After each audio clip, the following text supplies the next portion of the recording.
Before we start this video, I want to make the disclaimer that I'm not a mechanic. I do not claim to be correct in what I am doing. Please work on your own equipment at your own risk.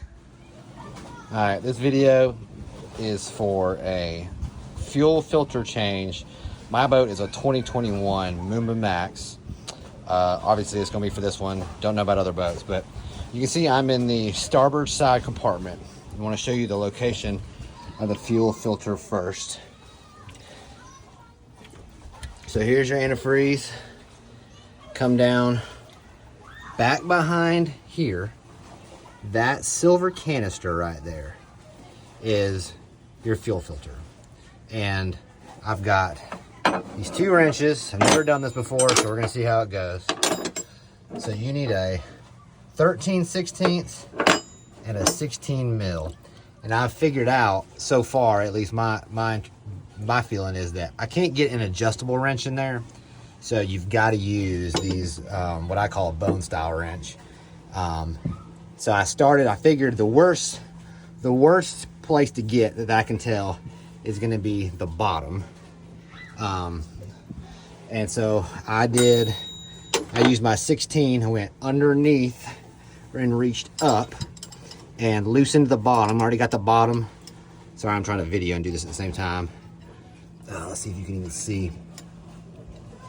This is so small down here. So you can see my wrench right there. I used it to get to that bottom. Loosened it up first because I can get to this top from the front. It's going to be easier to get to it from the front, and then I'm going to have to figure out this bracket. There's a bracket right there in the middle.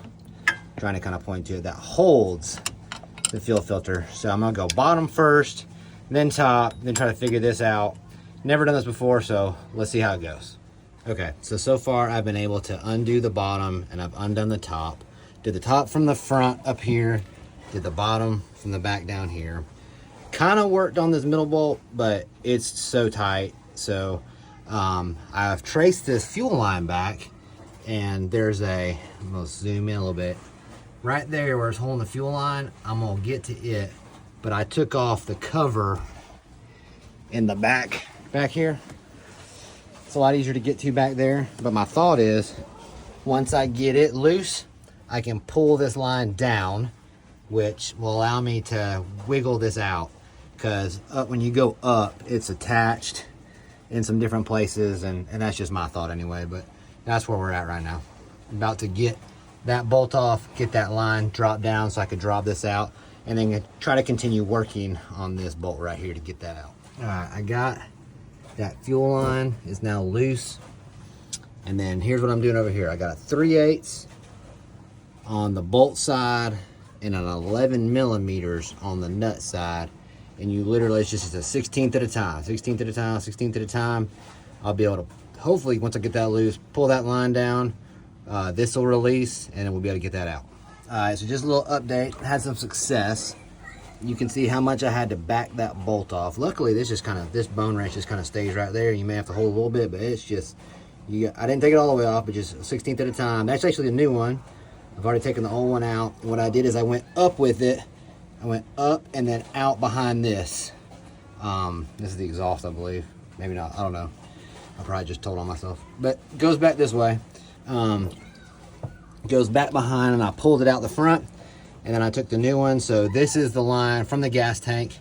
So the old one didn't have an arrow on it, but this one does. But if that's the gas tank, obviously arrow goes up and comes out and goes up to your fuel rail.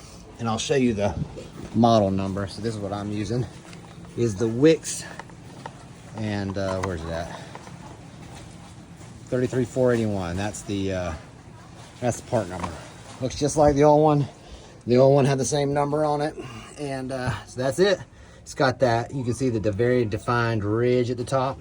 That kind of gives you an indication of what direction, but I'm gonna slide that down a little bit more, and then it's just a matter of tightening everything back up just the whole way you took it out. So hope this helps somebody. I looked and looked and looked and was really discouraged about the placement, but I kept seeing that people said, hey, just do it a 16th at a time. It'll take some time, and that's literally how it went. So the top and bottom weren't that bad at all.